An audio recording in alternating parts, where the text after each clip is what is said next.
All right, so welcome. Thank you guys for coming. I appreciate it. As Mr. Haven says, my name is Robert Lindner. I'm the fire chief. And then Matt Hiscock is the safety director. He joined.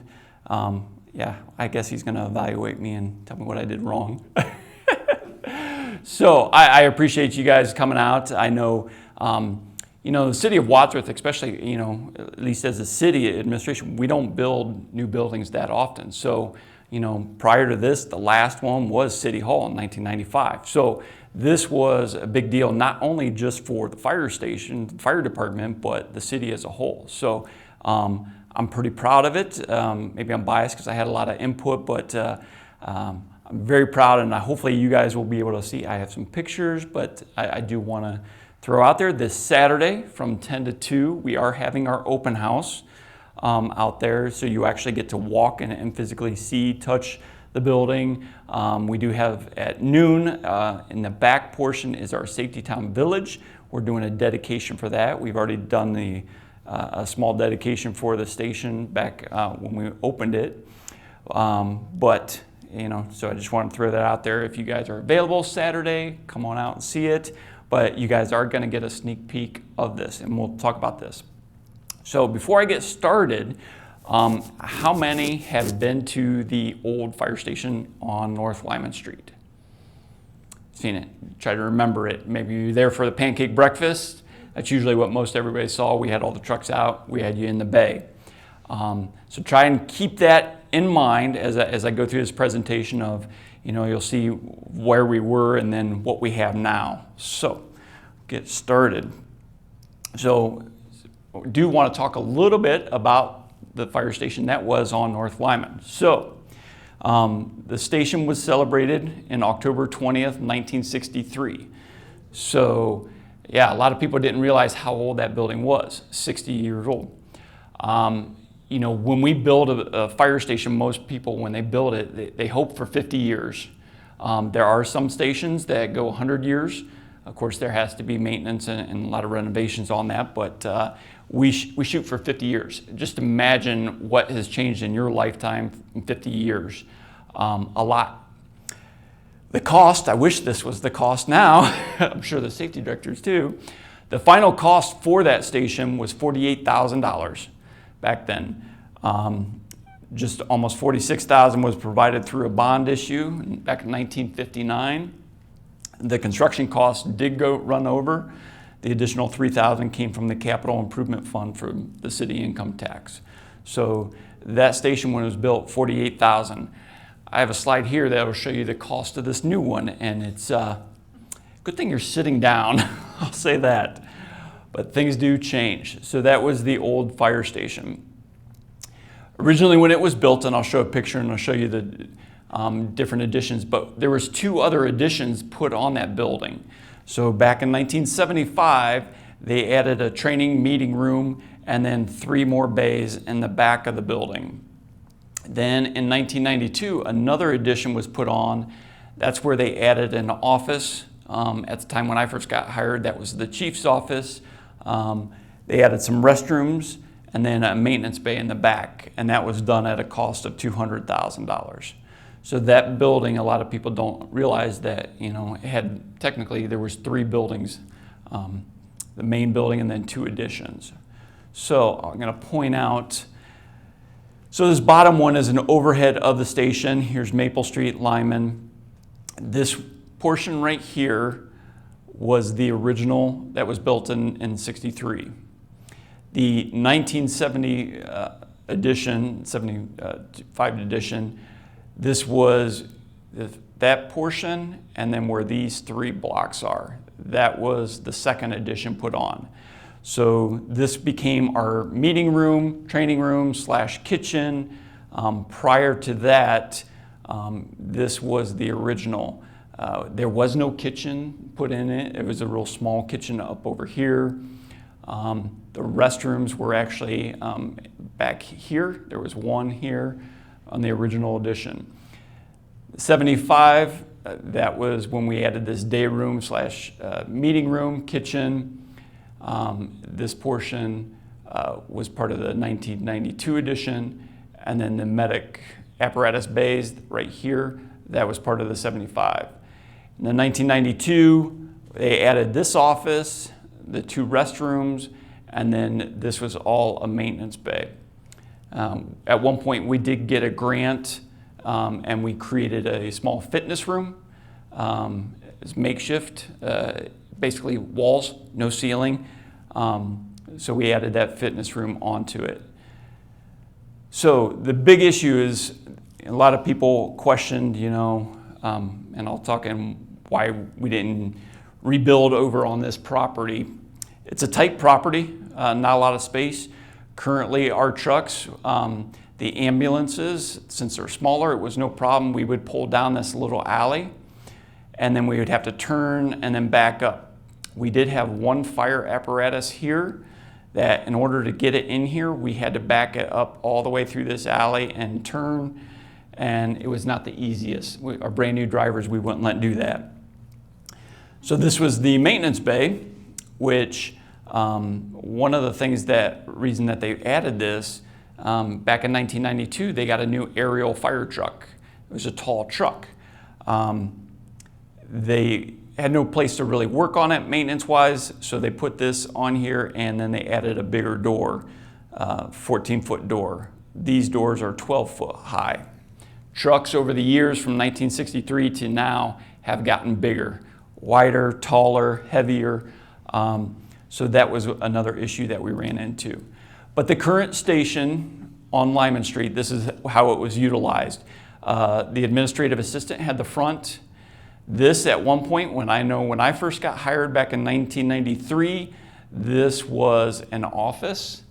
And back in the late 90s and 98, when we started doing full-time EMS, we were running out of there 24/7, we ended up needing to get some dorms for the members to sleep. So we basically removed this office, put a wall up and 2 doors, and that became our dorm for the members to sleep. We had a part-time maintenance office, a couple other offices on that. This, again, like I said, was our day room, kitchen. At the beginning, this was the chief's office, and then we had our men and women's restrooms, locker rooms. In the back section of the station, which most people usually never really saw this, we kept our 2 ambulances. At one point, we did have 3. And then one of our trucks, again, I mentioned about the fitness room, maintenance, our EMS storage supplies, a little washer room, and then the maintenance. This is where they would work on the fire trucks, was back here. So that was Station 1 on Lyman Street. So why the need for the station? Again, when you design and build a station, you expect it for 50 years. We were almost at 60 years. So the big thing as time goes on, we've learned things that one of the things that impacts firefighters, our health, is carcinogens, the cancer, not only from the fires, the smoke and everything that's burning. Over time it's changed. You had a lot of wood and cloth materials. Now we have a lot of plastics, which are very deadly. That gets on our clothing, our skins, so we wanted to keep that in mind. Also, in the apparatus bay of the old station, that's where our gear was kept, along with the trucks. So every day they do a check on the truck, and what's the first thing they do? They start the truck up, so all the diesel exhaust, it's there in the bay, it basically gets on our gear. That was another thing. Safety issues also, again, as I said, mentioning having to back that truck all the way in. Most accidents happen from backing. That was one of the things. Not a lot of space in between the trucks, so you're trying to get in the truck, open the doors. I know on the one side where we had a truck, the door could not open all the way. There was just not enough room. So there was some safety concerns on that. When that station was built, it was never built for full-time staffing. Back in the 63, there was volunteers. The call came out, people responded to the station. Nobody stayed at the station all day, all night.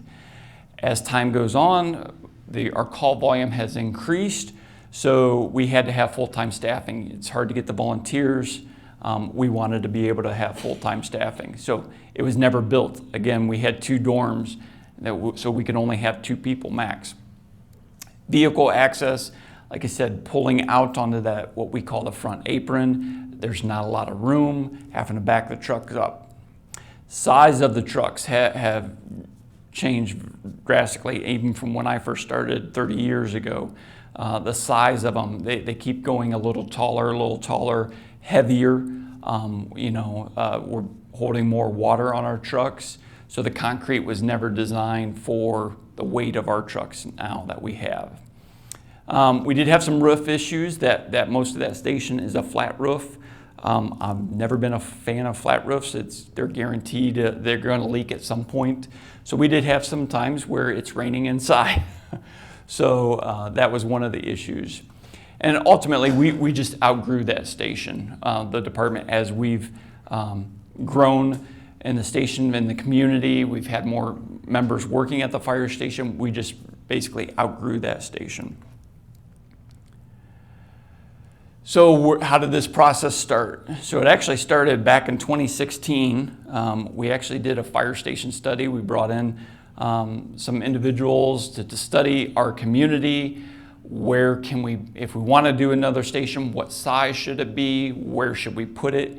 We actually looked and we identified, we took a map of Wadsworth and we identified, I think it was over 26 different spots that here's a potential, could it work throughout? And we did time studies of seeing where it would take and how much it would cost. So we did the study in 2016. And then at that time, I mean, we did identify one parcel that we kind of liked, and then I think we started to pursue that, and then that parcel got sold on that.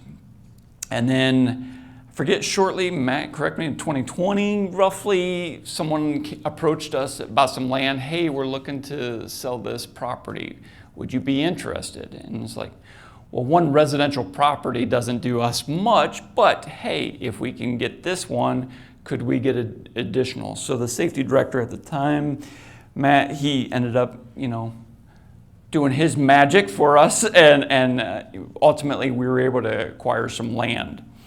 One of the best features for that I like is the fact that our property butts up to city property at Memorial Park. So that worked out well for us. Well, we have land, but we can't afford to build a station without the community's help. So we didn't have a fire levy for a while. We went back to the community. The community's always been very supportive of us in both fire and EMS levies. So we went for a levy, a $1.5 million capital levy in 2021, and it passed. So that gave us the go-ahead that, all right, now we can move forward. We have the property. We now have a funding mechanism. Let's start working on this. So we hired, went through architects, and we found the architect that we wanted, and we started creating a design. And then ultimately, August 5th, 2022, we broke ground on the station out on College Street. And then officially, 24/7 operations with not only the fire, but also our dispatch center opened November 27th, 2023. That's when we did our small dedication ceremony. Actually, the administration, we started moving in the beginning of November. Then our operations started a week before this, and then dispatch actually moved in on the 27th when we did our dedication. So it's a long process. Believe me, this was a very long process for us. So originally it all started back in 2016, and then in 2023 is when we opened. Good thing you're sitting down. So we did a guaranteed maximum price for the station, just over $8,700,000 for the cost. So you go back to station one at $48,000 versus this, but again, you have to remember 60 years, a lot has changed. And I will say, you kind of mentioned it for the third graders, not, being because of COVID. COVID did not help the construction terms. Prices, everything jumped up. I would like to say if we built this exact station prior to COVID, it would have been a lot less on that. So that's what our maximum price for the station was. And this is the layout. I brought a board up here on that. So this is what the station looks like. So at the very top, that is College Street. So the purple is kind of administration up in the front. So how we break this down, on the east side here, in the very front, that's kind of what we consider our administration. In the middle is more of our training room, kind of meet in the middle. Very far south end is what we would consider our crew quarters, where the members that are working there, that's kind of their area. This big pink square is where we keep our apparatus, all the apparatus. And then this far west bump out is what we call our support services. And as I go through, I have pictures of those and I'll show you that. So the original station on Lyman Street was just about 10,000 square feet. This station, we're just over 22,000 square feet on that. So more than doubled the size of what we used to have. But again, we're building for years to come. So at that station, we could only have 2 people sleeping there 24/7. This station is designed to have 6 people. So at Station 2, we also have 6 people potential that could sleep up there as well. So I think these 2 stations are gonna last us for quite some time. So this is, when you come in, out here is our vestibule. When you come in off of College Street, the parking's over on that east side. When you come in there, there's that glass window. Our administrative assistant, Murnay, she does an amazing job. She does all the work, so we gave her the biggest office. She, going from the old station was a small little box to, we gave her an open concept, lots of windows. This is her area. So we wanted to make her happy because she ultimately reviews a lot of the payroll too. So, but in this vestibule, the outer door it's unlocked 24/7. So we do have people that will walk into the station.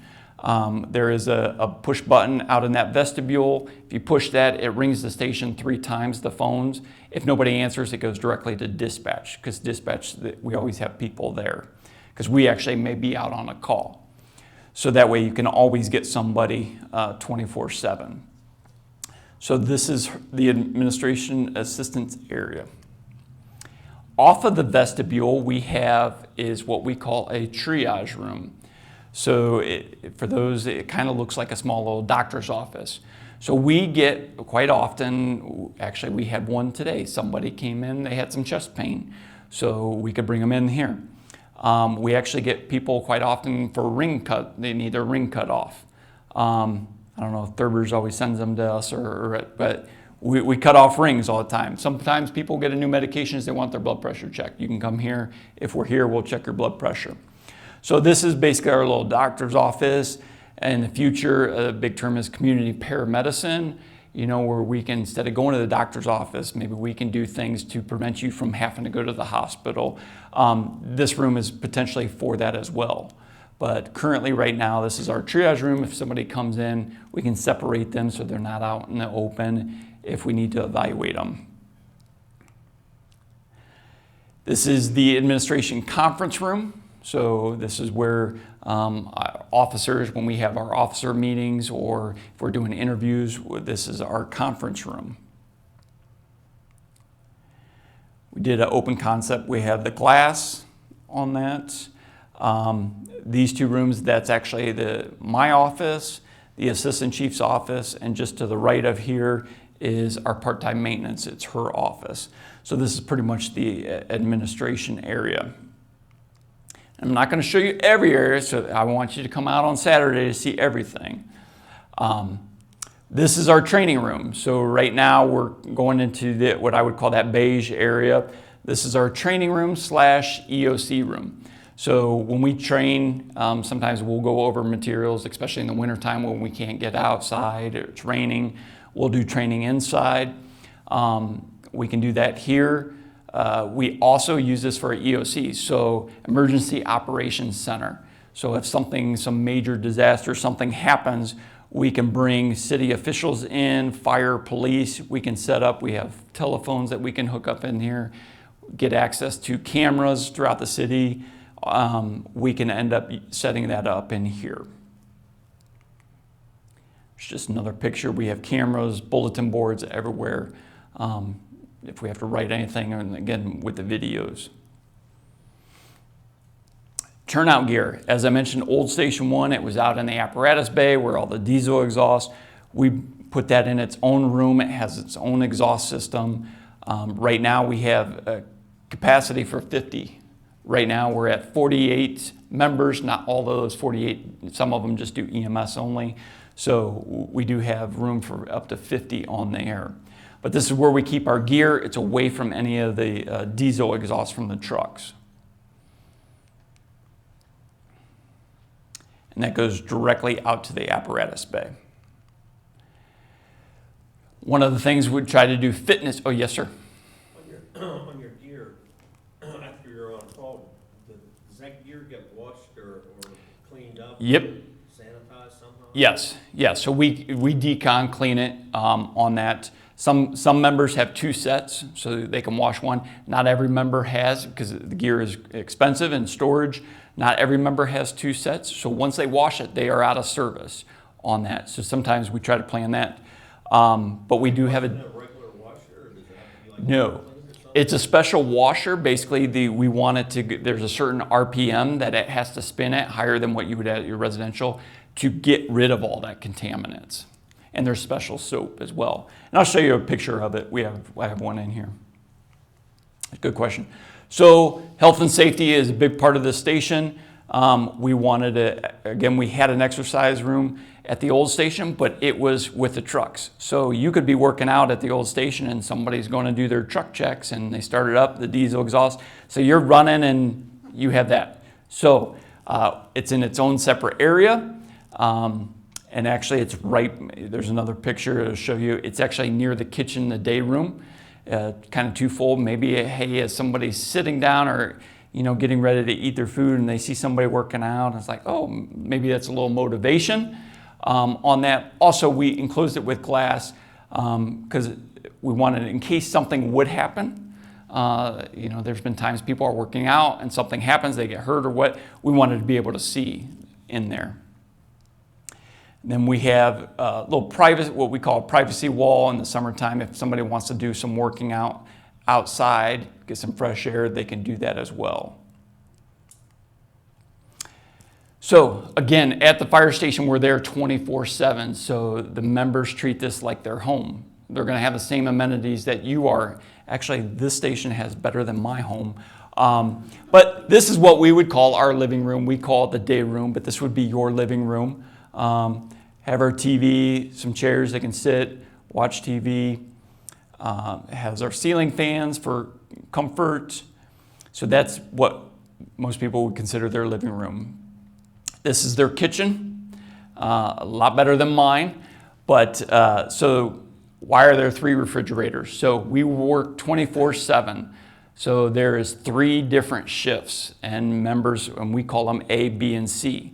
So they're there for 24 hours, then they leave for 48, and then they're back. So having that many members, sometimes the refrigerator gets crowded and sometimes people take whatever they want. So they each get their own individual one. Then we just have a little counter. Most of the work, a lot of conversations happen at the kitchen, the dining room table. When we come back from a stressful call, that's usually where most conversations happen, is back at the kitchen dining room area. We talk about it. So we want to make sure that that area is very well done and important for the members because they spend a lot of time there. Looking off of the kitchen this is looking to the south. This is our back yard. And then this is ultimately what Safety Town Village is. We have a pavilion and a memorial. I have better pictures on there. But as you can see, prior to there was Kaleidoscope on there, the softball fields, and again, the stadiums up over here. So it's kind of nice having that in our backyard. This is a newer picture of Safety Town Village. Pretty excited about this. Safety Town Village has moved from the different schools. We're kind of excited to have it actually at the fire station. Hopefully, as they're there, the young kids will see the fire station and maybe that it's our future firefighters.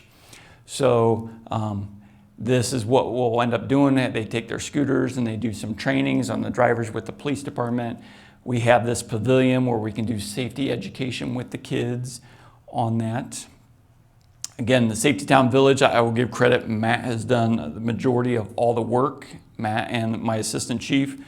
I was occupied with the station, so I let them handle this portion, and it came out quite well. Along with that, we've never really had a memorial. So we wanted a memorial for the firefighters. 9/11 is a big impact to firefighters. So we wanted a small little memorial area. And the safety director had some contacts with New York, and we were able to secure a piece of steel from 9/11, put it on a platform for us, and we have our flags. So we can come in there when we do our memorials. Some quiet times you can come in, just sit on that. So this is our little memorial area. So this in the Safety Town Village at noon on Saturday, we're going to do the dedication to that portion. Grass is still, we're still working on the grass, Mother Nature, you know, we're still working on that. So the bell, we also added, and you, Mr. Haven, may have no, I got what I could from Caesar and from retired Fire Chief Richard Honner on that. Caesar actually sent me a picture.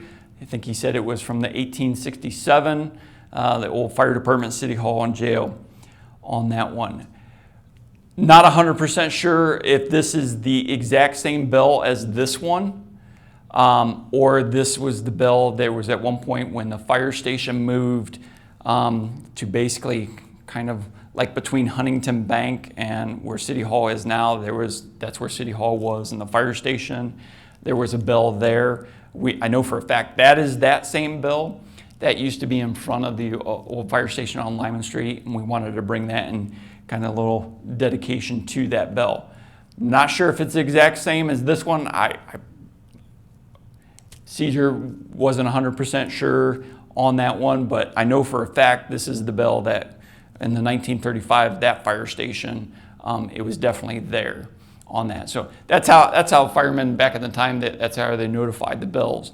Then they went to a siren that so many whistle blasts would indicate where in the city it was. If it was one blast, it's north of this road.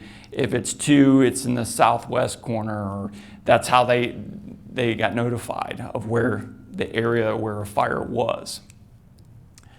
So it was important. It was in front of the old fire station. We just had it cleaned up, and we wanted to bring it to the new station, bringing back some of the traditions.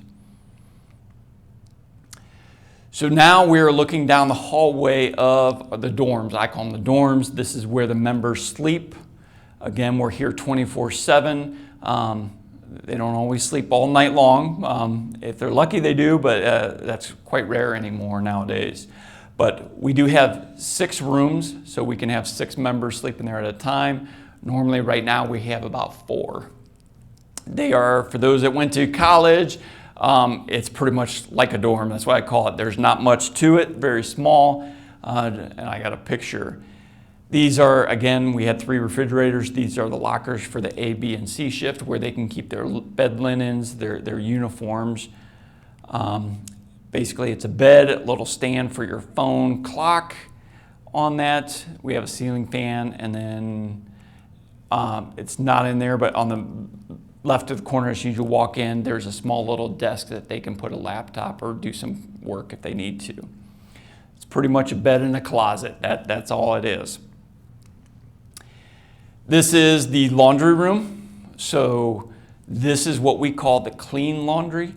So this is any of their bed linen, uniforms that they may be wearing that hasn't gotten dirty, they can use this. We actually have different areas. I have another laundry room I'll show you, but this is what we would consider the clean, more so for your bed linens. We have roughly around 48 members, part-time and full-time, so we're a combination department. Everybody gets, all the part-timers get a locker for them. This door right here is dispatch. So this was new to us as well. Dispatch used to be in the basement of City Hall. We called it the dungeon. because they had no light. They were basically in the basement.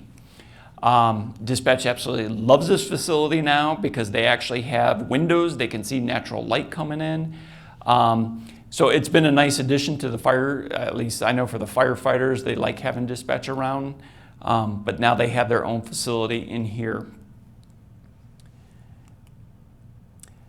Apparatus bays. So we have 5 apparatus bays. Our primary trucks come out the north onto College Street. In this station we carry, normally there's 2 engines. One's a primary, one's a reserve. 2 ambulances, a primary and a backup. Our aerial truck, a tanker truck for out in the township where there's no hydrants, and then a heavy rescue truck. And then we have a UTV, and then also a pickup truck as well. One of the things designing this, again, we had height restrictions. I know that when we buy trucks from our ladder truck and our engine, we had 6-inch clearance at the old station. So I know when you buy a new truck, you want to make sure, is it going to fit? There's been times where people buy a truck and it doesn't fit in their station. We want to make sure it fits. So we made these doors as big as possible. They're 14. And then the height of the station, we went up as high as we could. I'll show you a reason, one, that we have ladder trainings, but now these trucks, to look at and get to the engine, these trucks, the cabs actually tilt up on that. So you need a higher clearance. So we made the ceiling as high as possible. And there's the other trucks. Now we're going to show you some pictures. This is on the west side, or what we call our support services, support for the fire operations. So one of the things, this is what we call our hose room. This is where we carry our hose when it's not on the truck, our spare. This is where we wash it and dry it. So that's the hose room. This room here is what we call the decon room. So you mentioned about the washers. So we have 2 things here. This is what we would call our soiled laundry. So if we go on a call that, say we're picking up a patient or something and we get dirty, you know, whether it's blood, somebody throws up, whatever, we don't want to bring that in. So we can go in and use this laundry. So that's for basically what we would call our soiled laundry. This is what we call an extractor. This is where the turnout gear goes in. It has spins at a higher RPM.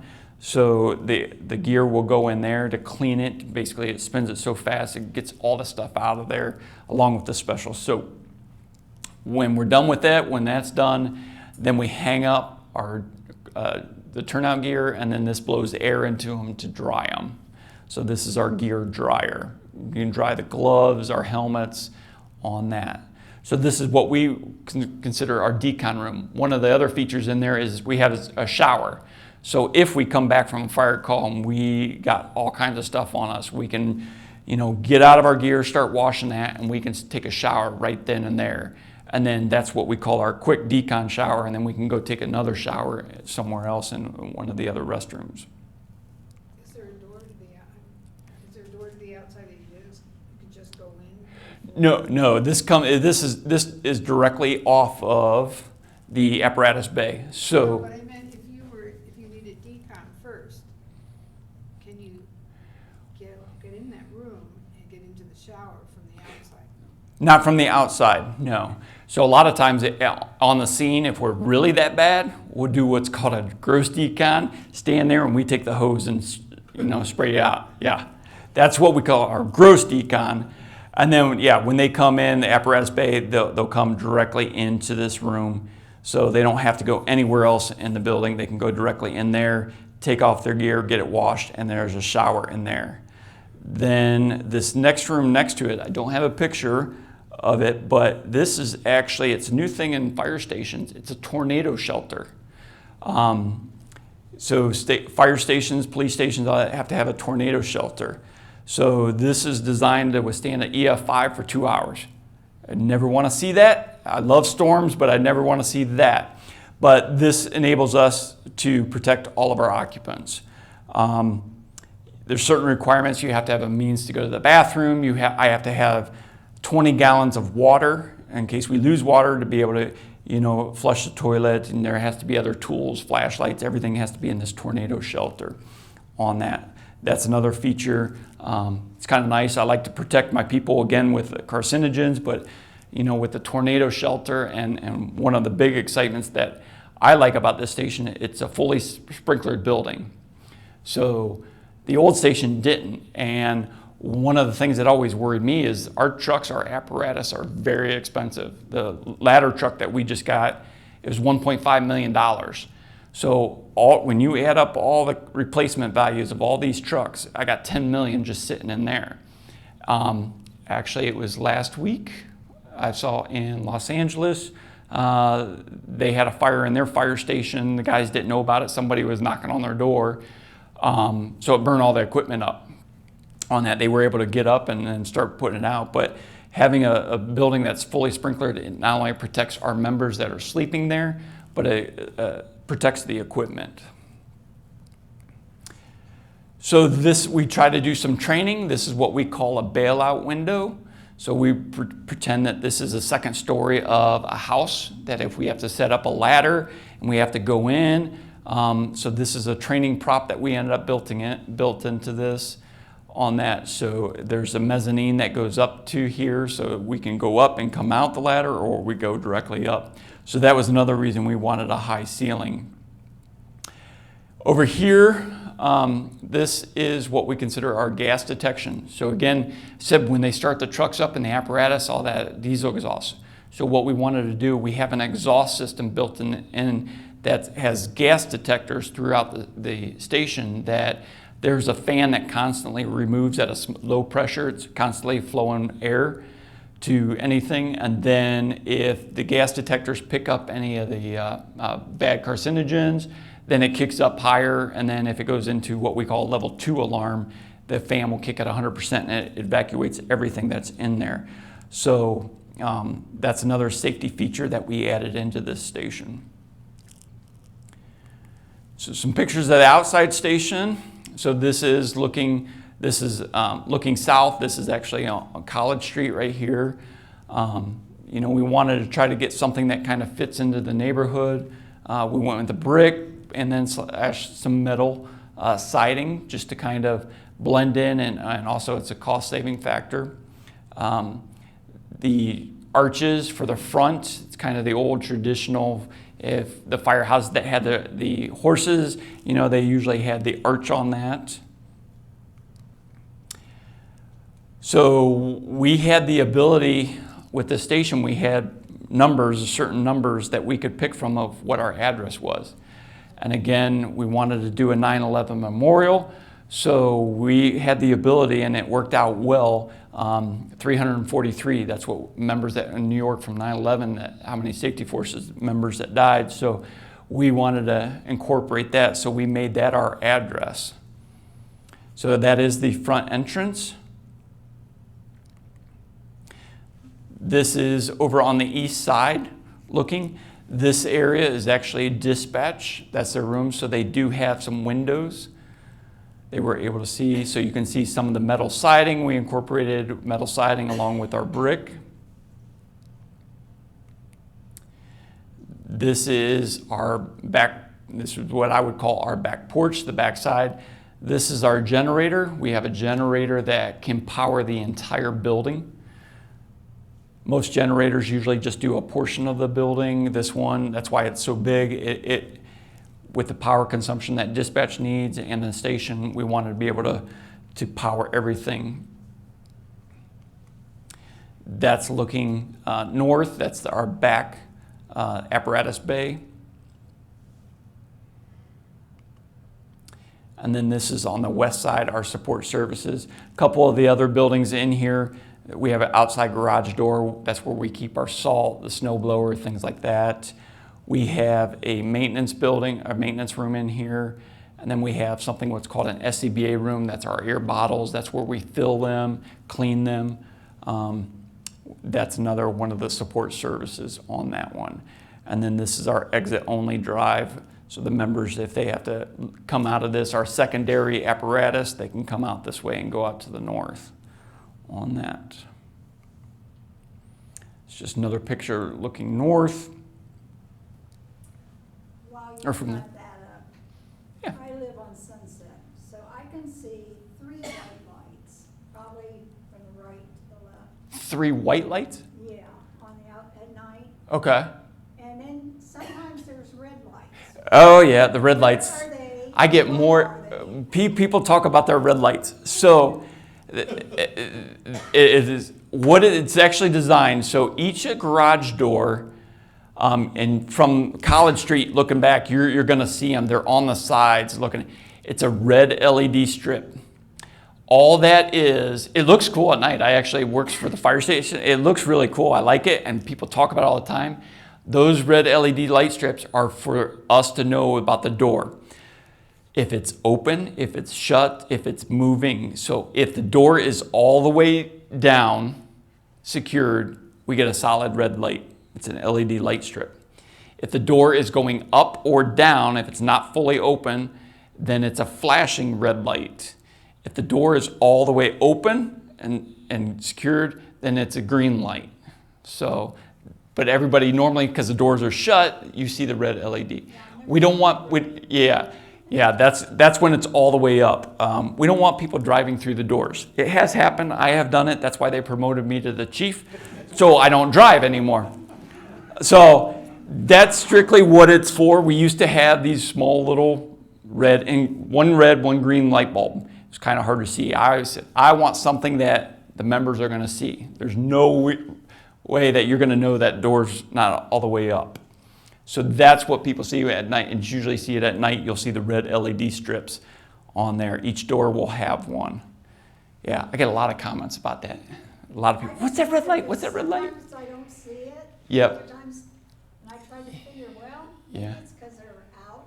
Yeah. You know, Yep. I Yeah. had no clue. That's what those are. When EMS goes out to overdose to a house or a car, do they come back and have to wash their clothes? If they don't know what they overdosed? Yeah, it depends what they come in contact with. Yes, most everybody has second sets of clothing. We always keep, because we never know what we're going to run into. So yes, they can come in. Believe me, we don't like staying in stuff that may be dirty or so they can come back and change. That's what all those lockers were. People have extra sets of clothing. Do you have any way of entering and exiting the building, the trucks, besides College Street, or can you go out Grandview? So we do, let me go back. So we can go all the way around the station if we need to come in and, I'm going the wrong way. I do have a picture with the safety town badge right here. So we did build an emergency access drive that goes into the parking lot, which is off of Alt Street. So if for some reason that something happened on College that we couldn't go out on College Street for whatever reason, we do have an emergency access drive. Now there is a bollard there, but it's lockable. We have a key, we can unlock that, goes down and we can drive over.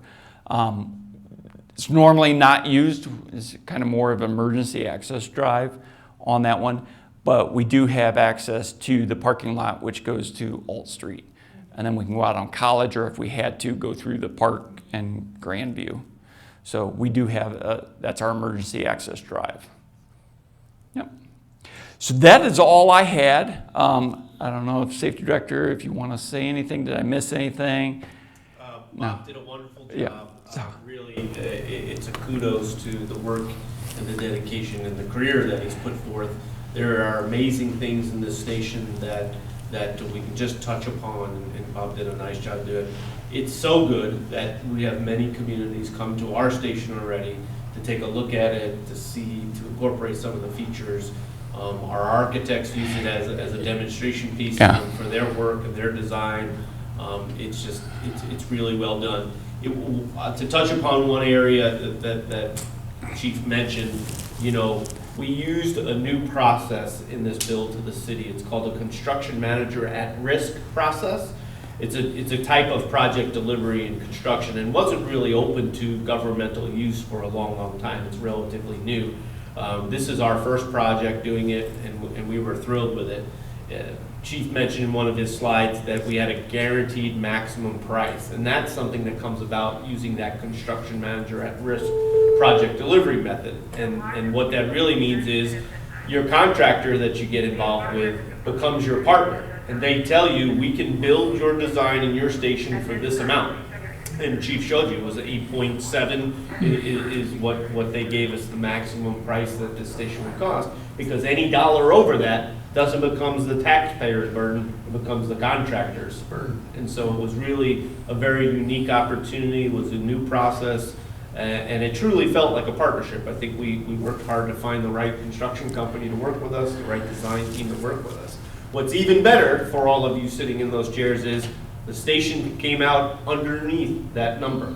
So even though in a COVID year, in years where we have difficult challenges in costing and pricing and construction building, we actually came in about a little over 8.6 million. So we came in under budget. Yeah. Yeah. Yep. How many firemen do we have in Wadsworth? So right now we have 48 members. One of those is female. That does fire and EMS. I have some members that just do EMS, so I have a couple of female members on that. But we have 48. Now, out of that 48, myself, the assistant chief, are full-time. Then we have a part-time maintenance. Then I have currently 15 members that are what we call full-time. So they work the 24 on, 48 off.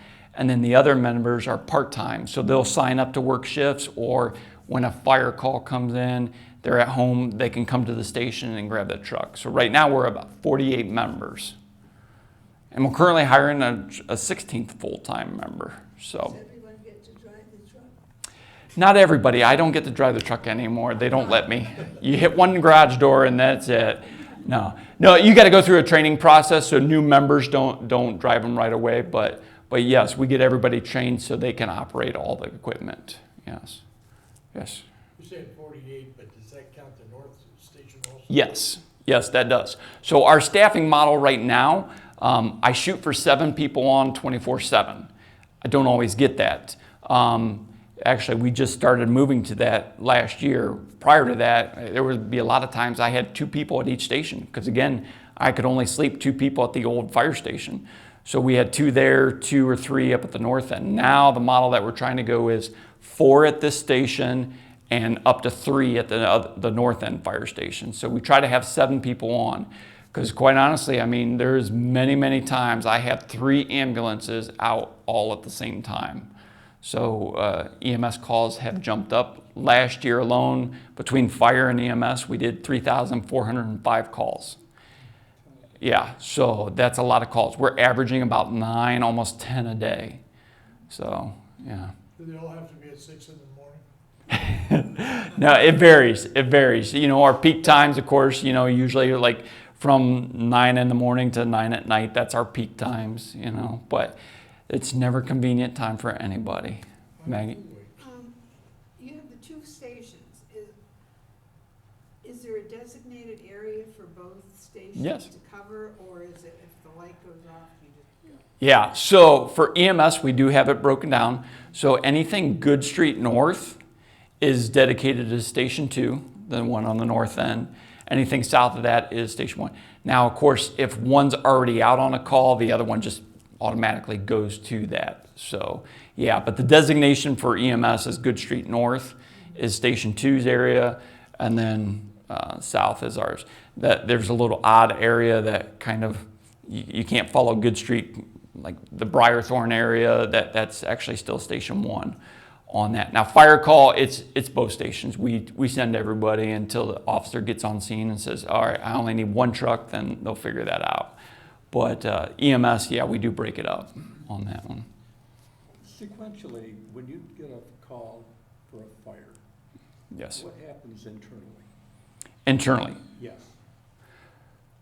Dispatcher, Mm-hmm. the people inside, Yeah. what is the steps that you go through? Okay, so if you call 911 on a cell phone, currently it goes to the Medina County Sheriff's Office, and they have to relay it back to us. Now, if you have a landline and call 911, it's directed to our dispatch directly. So they get the information, they start getting what information they need, where it is, what do they need, police, fire, and EMS. They type in their stuff, and then they hit a button, and basically we have a station alerting. So we actually have lights that will go, red if it's fire, blue if it's EMS, and it's a computerized voice now. I call it Karen. Karen will tell us what we're going to say, a difficulty breathing at this and this address.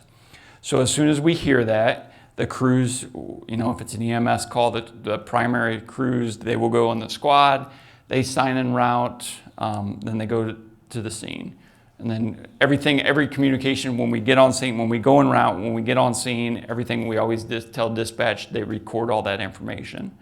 And then if we go to the hospital, they record that, so then we go to the hospital. An average EMS, most of our calls go out of Wadsworth. We probably do like 30% of our calls go to Wadsworth. Everything else is out of Wadsworth. So if we're going out of Wadsworth, the average time, we're anywhere from an hour, hour and a half for an EMS call. It's closer to the hour and a half if you're going to Akron City. Sometimes it's longer. Traffic going to Akron doesn't help us any right now. So yeah, sometimes it could take us from the time of the call to the time we're done, it could be 2 hours. Now with the fire, what's the sequence there? So not much different. So the people that are at the station, they're going to grab that truck first. And then the difference is we have the part-time members, we have pagers that we wear, and we get notification on our phones of a call. So if they are at home, they're not working, they're at home, but they're not on shift, they will get that call, and then they go to the station and get additional equipment that we need. But usually whoever's there at the station, they're going to take that first truck and go on that. The only difference is now they have to get dressed, so they put on their gear first, get on the truck, and then they go.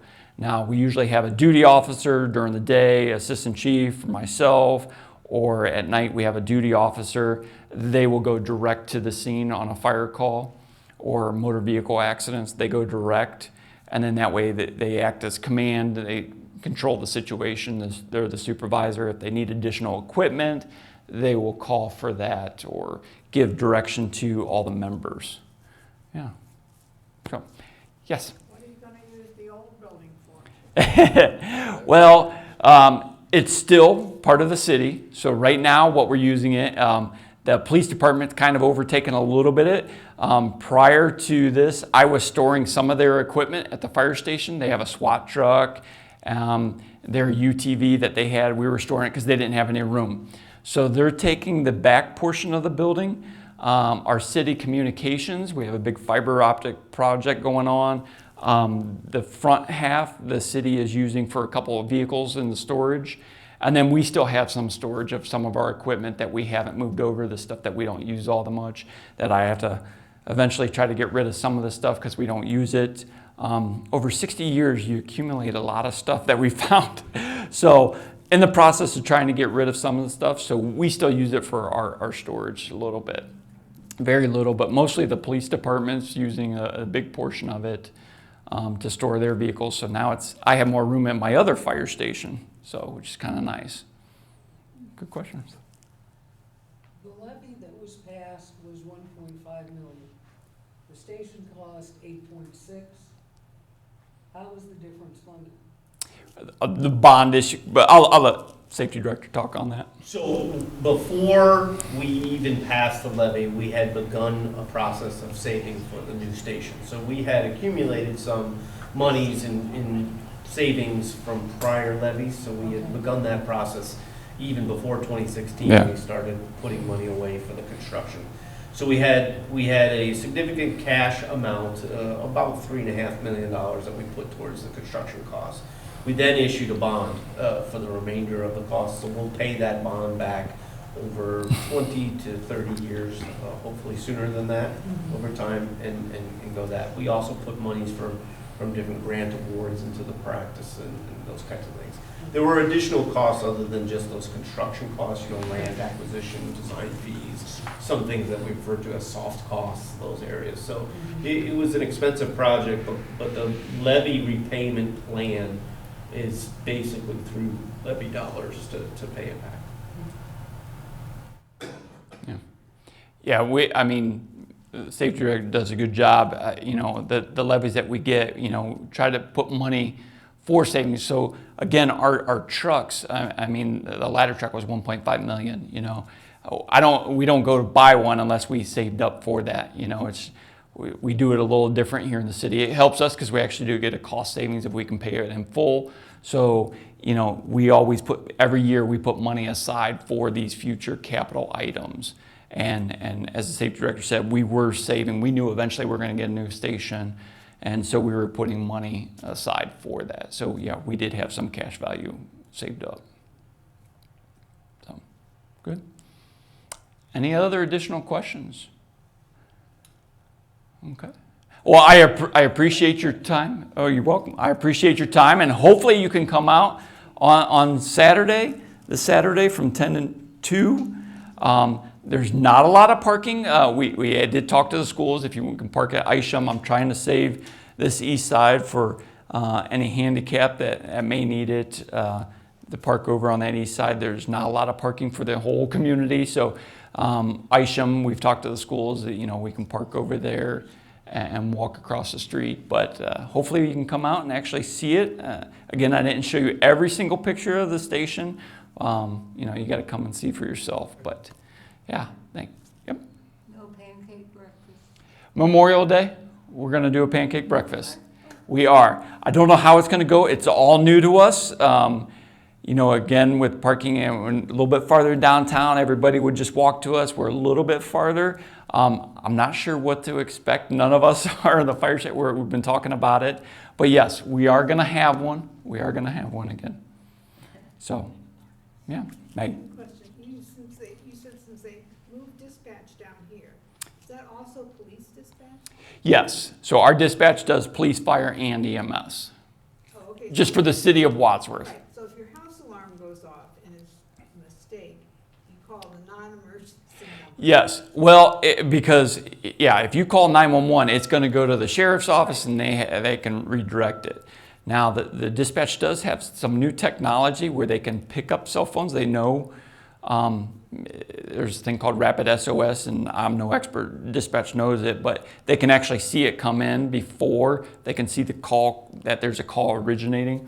But that's why I always tell people the non-emergency number, if you're calling from a cell phone, it just saves a little bit of time because it goes to the sheriff's and then they have to relay it back. Now they have a quick dial on that, but there is a little bit of a delay on that. And then how the alarms work, sometimes depending how everybody's is set up, it used to be it would seize your landline when it's calling out, so you couldn't call out on your phone. So most of the new alarm systems that are coming in are all going cellular, so that doesn't have a problem. But the ones from the past were part of your landline, and it would seize your line. So even if you were on the phone and an alarm happened, it would drop your line and it got priority. So I know a lot of people have said, well, I tried calling you back saying it was false alarm and you couldn't get through. That's what would happen a lot of times. But most of the newer ones are all going cellular, so we don't have that issue. But yeah, the best way, honestly, if you're calling from a cell phone. Now, this is all going to change eventually. Their cell phones are getting redirected to our dispatch center, so that's going to be changing here in the near future. So that's one good positive thing to it. Why did we send them to the sheriff's office to begin with? That was way prior to me, Matt. I don't know if you want to fill in it. I can explain why in briefly. So when cell phone technology started happening, it was new to 911 dispatch centers. And so most of the time, if you picked up a landline, that rang your local dispatch center. And that still happens if you have a landline. But when cell phones became very prevalent, counties need to make a decision on where to direct all the calls, because the cell phone companies didn't want to be directing calls to all these different little centers. So most counties, and Medina County was one of them, that said, all right, we'll send them all to the sheriff's office, because they were the heavily staffed dispatch center that could take all of the cell phone calls at the time. So for a long time, and we continue to operate that way, that all of the cell phone towers direct 911 cell phone calls to the sheriff's office. However, technology has advanced that that's not the right way to do it anymore. So we are in a process of working with all of the cell phone companies so that the towers in Wadsworth direct 911 calls from Wadsworth to the Wadsworth 911 center. It'll save time, it's more efficient, and quite honestly, I think it's the expectation of all of us that when we call 911, we won't be transferred. We'll talk to a dispatcher, and that dispatcher will help us in our services. And it works well right now, but there is that transfer, as Chief mentioned, where they press a button, send it to Wadsworth, and you hear the same questions that you heard from the county dispatcher, which is 911, what's your emergency, kind of thing. And so you have to kind of go through it twice, which is not the best or most efficient practice when you're having an emergency. So we're getting there. We're catching up. Yep. Okay, that's all I had. I'll stay here. If you have any questions, feel free. If you guys want to come up and get a closer look at our board, this is basically the layout. It labels what each room is. If you want to get a closer look on that one, and I'll answer any questions. No, go ahead. This stupid right here. Where do No. you clean your truck? Where would we clean them? In the apparatus bay. Oh, in the bay itself? Yep, in the bay. With a hose? Hose, soap, just like you do your vehicle. Oh, Yeah. It's just it's taller. It's taller. Yep.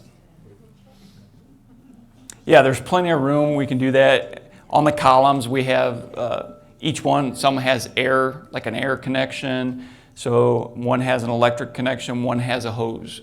And we do that on both sides. So we can try to get everywhere within the station with what we need.